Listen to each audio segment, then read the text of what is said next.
Say, Billy, next week you're going to be how old? 10, Grandpa. Boy, I can hardly believe it. You're growing so fast. Well, I guess it's about that time. What time, Grandpa? You'll see. I'll see what? Well, you come sit down with me for a few minutes. I got something very special to show you. What is it? Well, it's something my grandpa showed me right before I turned 10 years old. This is something just between you and me, grandpa to grandson. My Grandpa's Scrapbook, a look into Indian River County today and yesterday, presented by our home county newspaper, the Press Journal. It's a scrapbook. What's in it? Some things I've been saving and working on pretty near my whole life. It's a collection of photos and articles about the way things were when I was little and how they are today. You want to see? Yeah.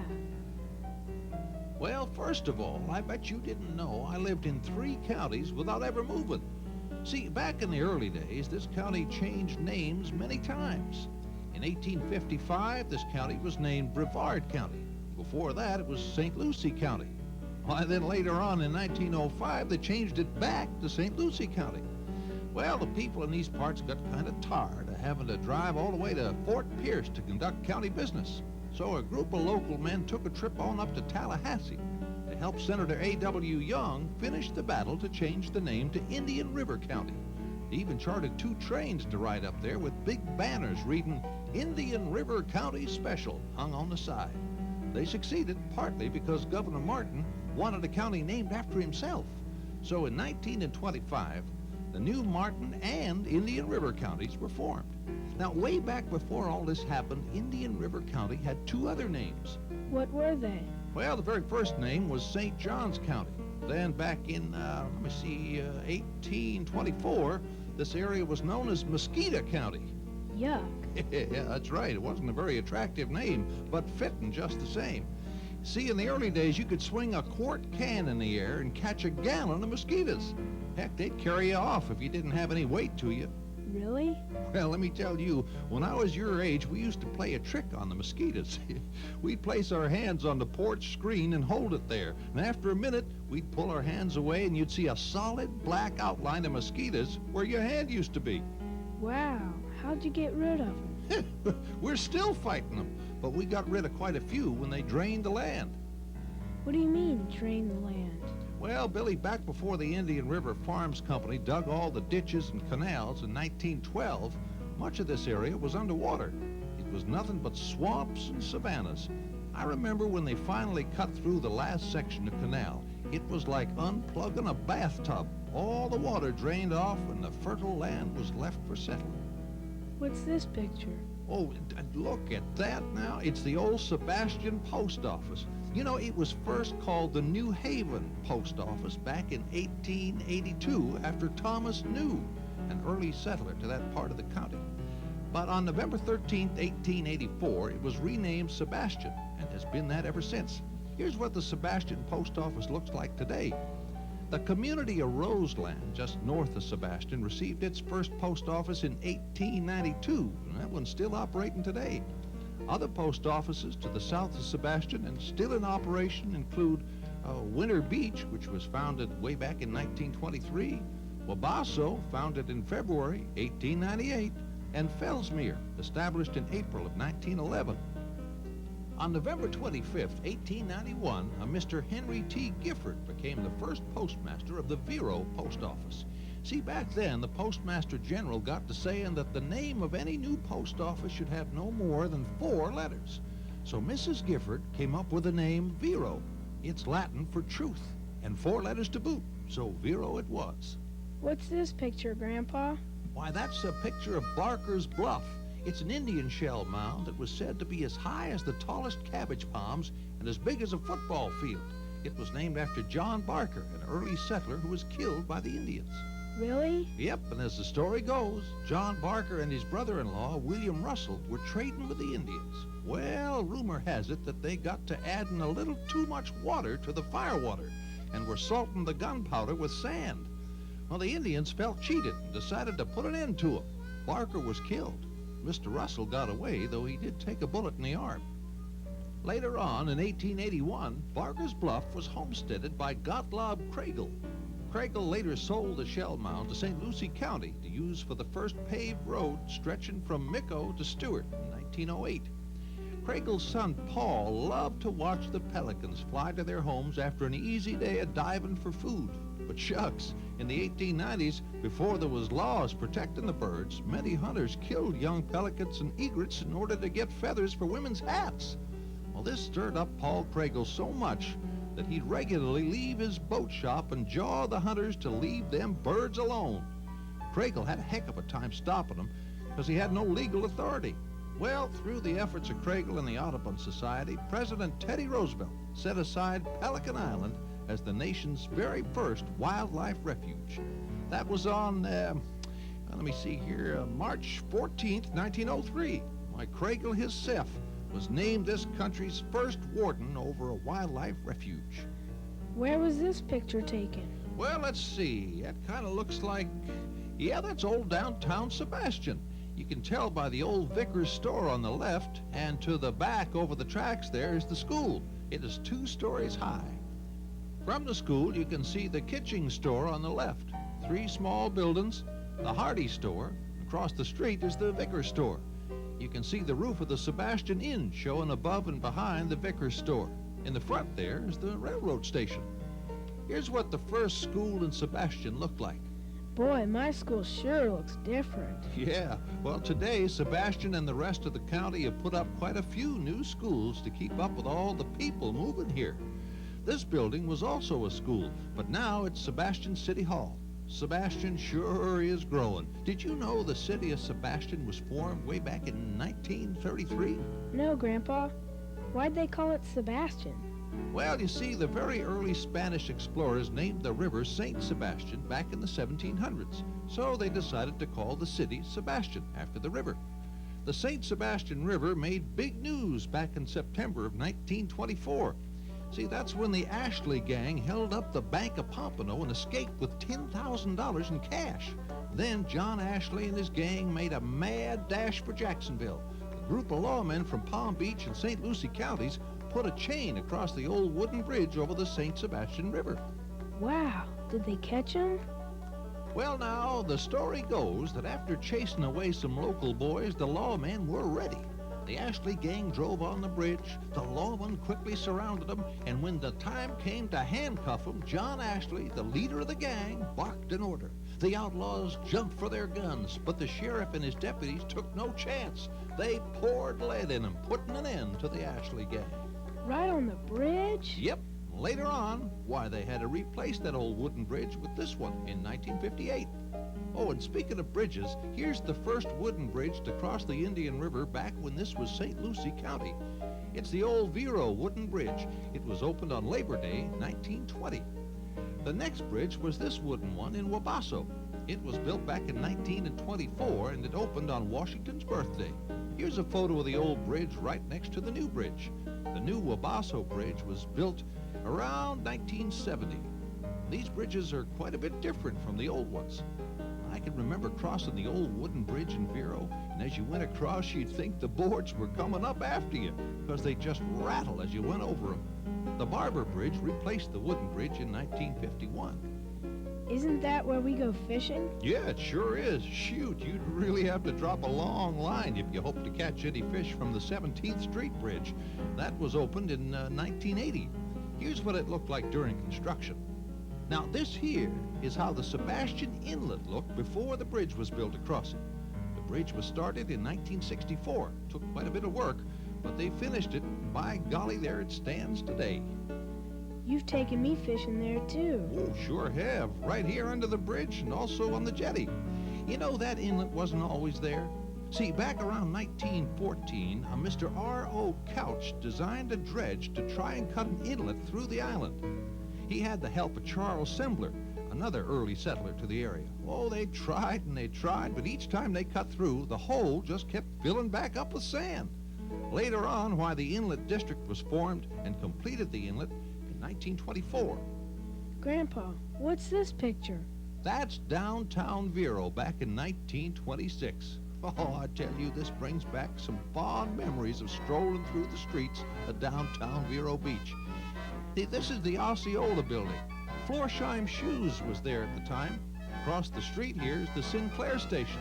Walking north up 15th Avenue, you get to the Del Mar Hotel.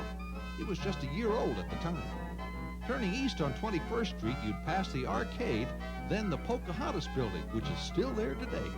That building you see there in the foreground was the Florida Motor Lines bus station and the Del Mar Garden Market at the time.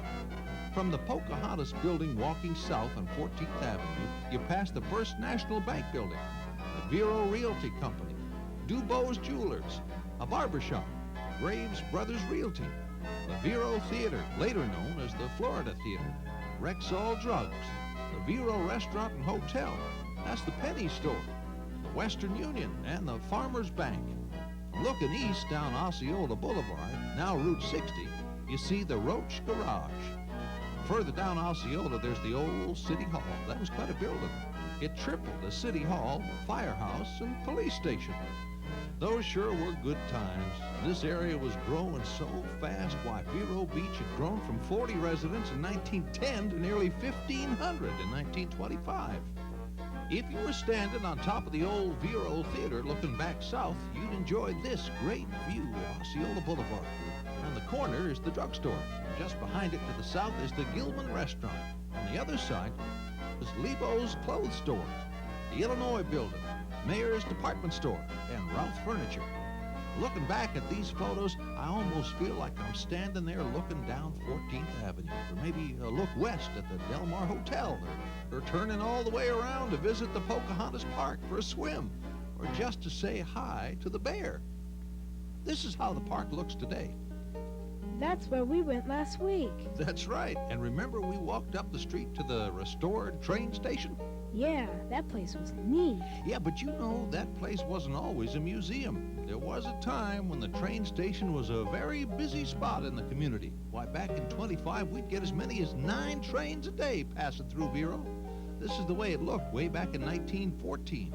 Oh, look, here's the old power plant, built back in, oh boy, let me think, the mid-20s. That sure was an interesting place to see. It had some of the most modern equipment of the day. Back in 1929, it served over 2,200 residents. And later on, this new plant was built, providing power to over 22,000 households. Yes, sir, Vero Beach is a special community. Looking down over the city, you can see how it's grown. Many of the buildings have changed over the years, but even early on, the town had some beautiful and interesting buildings, like the Royal Park Inn. It was constructed back in the boom around 1924 and 25. It was located on Ponce de Leon Circle, between US 1 and Royal Palm Boulevard. If you look just below it, you can see the Patio Restaurant. That was built back in 1935 by Waldo Sexton, another early pioneer. Waldo, who moved here in 1919, was quite a unique fella. Besides the Patio Restaurant, he also built the Driftwood Inn around 1935. It's now a Vero Beach landmark. He was a great collector of oddities and used them in his personal style of architecture. Here you can see how at one time the sand came right up to the porch. The appearance has changed somewhat over the years, but it still has Sexton's charm. Waldo also built the Ocean Grill at what's known as Sexton's Plaza, named in his honor. I like to go swimming there. Yeah, me too. I always enjoyed spending time there at the Beachland Casino Pool. That was quite a place. It was built way back before the 20s. Later on, why, the Holiday Inn was built on that same spot. Here's a look at the Sunny Surf cottages in the late 30s. They once stood where the Village Spires condominiums stand today. Over the years, the beaches have been a favorite place to spend the day. Why, even today, they're one of this county's best assets. I can remember riding my motorcycle on the beach. You had a motorcycle? Yeah, it was my father's. Oh, that reminds me of when my sister was born. There were just a few doctors in town. My father had to fetch one with the motorcycle. He drove as fast as a jackrabbit through the bushes and the palmettos with the good doctor hanging on for dear life. His friends used to laugh, saying he probably lost the dock off the back a time or two, but Dad never mentioned that. Well, we did finally get this hospital on May 12, 1932. It was started by Mrs. Garnett Radin and had only 21 beds. Later on, they moved to the Naval Dispensary in 1948. 4 years later, this hospital was constructed. It was named Indian River Memorial Hospital and was dedicated to those who gave their lives for freedom during the war. They kept expanding until finally they moved to the current hospital, which opened in 1978. Isn't that where I was born? That's right. It looks like a big building. Yeah, it is big. Hey, look here. It's your birth announcement from the Press Journal. I also have one here for your mom. Wow, that must be an old newspaper. Well, I wouldn't say that around your mom, but yes, it is. The Press Journal's been here for many, many years. Back in 1919, it was called the Vero Press. Then, in 1926, John Schumann Sr. and his father founded the Vero Beach Journal. Well, a year later, in 1927, John Schumann Sr. bought the struggling Vero Press and published a new Press Journal. It's expanded many times over the years, keeping up with the demands of a growing county. Now the Press Journal publishes from this beautiful building off US 1. They use state-of-the-art equipment to provide the latest news locally and from around the world. Oh, here's a picture of Mr. Schumann Sr. when he was the postmaster in Vero Beach. Under his leadership, Vero Beach became the smallest city in the USA to have direct daily pickup of airmail service. That was in October 1935. Here's the celebration of the opening of the Vero Beach Airport in the late 20s. It was once referred to as the Silvertown Airport in honor of James D. Tew, president of B.F. Goodrich Company. He contributed to its development. He's pictured here with his airplane, the Miss Silvertown. Wow, look at that plane. Yeah, that's a DC-3. By 1942, Vero had these planes regularly landing as part of the Eastern Airlines Great Silver Fleet. Today, the airport looks a bit different with an FAA tower in this terminal. Oh, look, here's a picture of the Sebastian Airport. That's a nice little airport. Why, in 1981, the city built this beautiful 18-hole golf course right there with the airport. The Sebastian Airport's been in operation since World War II. Around that same time, the Navy turned the Vero Beach Airport into a major training center. In 1941, they brought more than 2,000 men to Vero Beach. Well, after the war, we weren't quite sure what to do with the rows of empty barracks. Then in 1948, the Brooklyn Dodgers came to Vero Beach for spring training.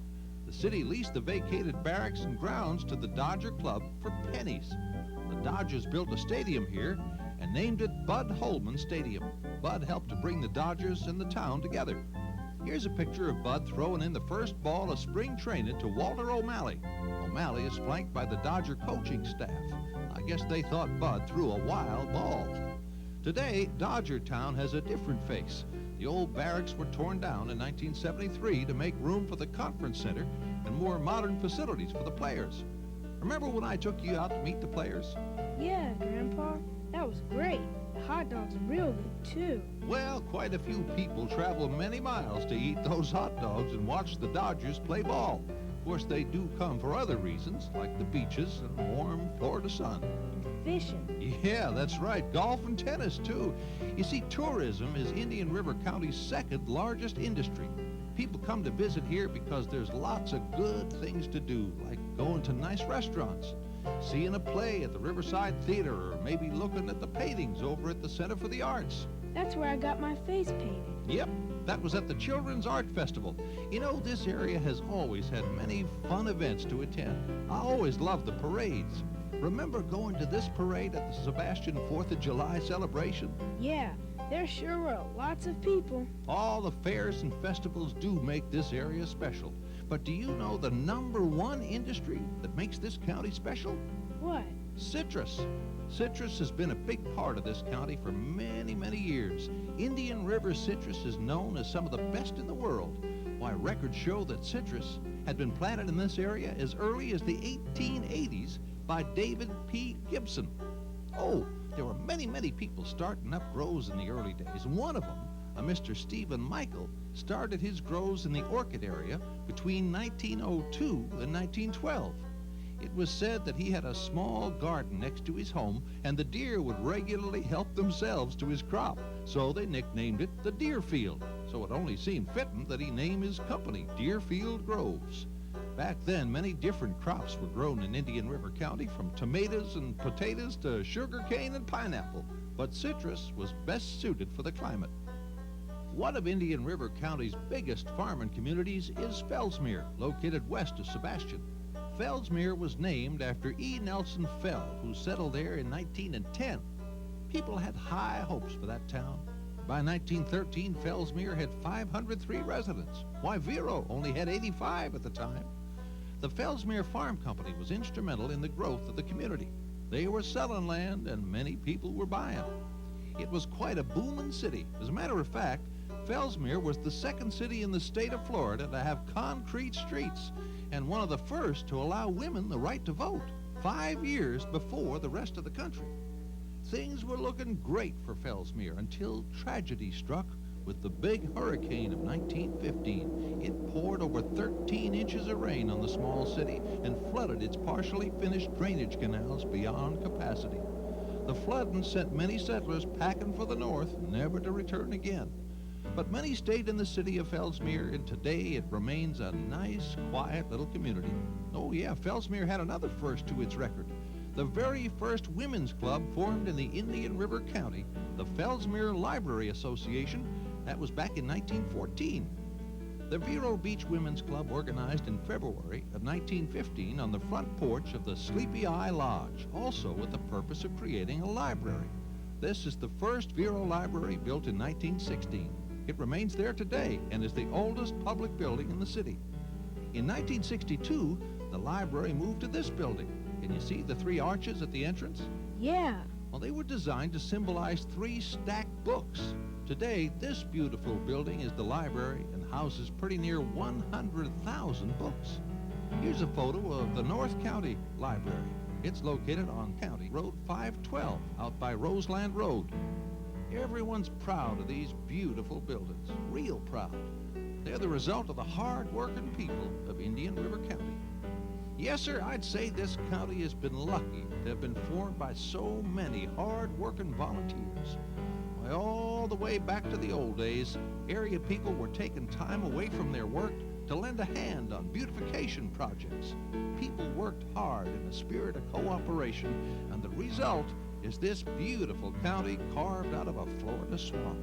Today, these creative playgrounds in Sebastian and Vero Beach are perfect examples of what the people of this area can accomplish together, working hand in hand for the good of everyone. You know, Grandpa, I really like those playgrounds, and I really like your scrapbook, too. Oh, I'm glad to hear you say that, Billy. It reminds me of when my grandpa first showed some of those pictures to me. His stories of the way things used to be have always helped me remember how he used to be. I've been very careful to take special care of these photographs, so when you reach the right age, I could turn them over to you. Really, Grandpa? It's for me? That's right. This scrapbook is for you and your grandkids, from my grandpa and me. I sure hope you like it. I love it, Grandpa, and I'll take real good care of it. Yeah, I know you will, Billy. And that makes me real happy.